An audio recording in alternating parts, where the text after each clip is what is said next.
आइए चलते हैं अब न्यूमेरिकल नंबर 6 की तरफ, जिसमें हम लोग इक्वेशंस को यूज करते हुए एक्सेलरेशन की वैल्यू को फाइंड करेंगे। न्यूमेरिकल नंबर 6 देखते हैं। A mass at the end of spring describes simple harmonic motion with t is equal to 0.40 seconds. Find out acceleration a when the displacement is 0.04 meter. Given data है time period t which is equal to 0.40 seconds, displacement x, हमने find करना है acceleration a को। Acceleration a के लिए जो formula है हमारे पास which is a is equal to minus omega square into x, इसको हम लोग इक्वेशन 1 का नाम देते हैं। Way the relation between time period and angular frequency क्या होगा हमारे पास, t will be equal to 2 pi over omega which gives omega is equal to 2 pi over t। यहाँ से हम लोगों ने एंगुलर फ्रीक्वेंसी की वैल्यू को निकाल लिया।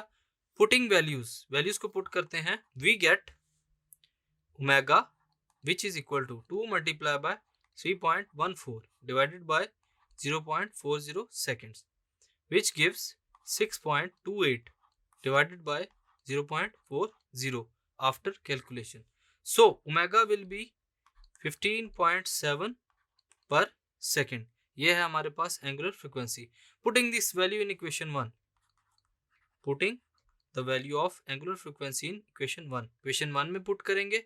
सो a will be equal to minus 15.7 का स्क्वायर इंटू 0.04 मीटर्स।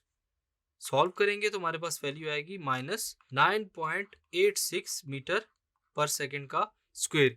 ये है हमारे पास acceleration which is minus 9.8 metre per second का स्क्वायर। सो स्टूडेंट्स, इस न्यूमेरिकल में हम लोगों ने इजीली इक्वेशन को सॉल्व करते हुए एक्सेलरेशन की वैल्यू को निकाला, जो है हमारे पास minus 9.8 metre per second square.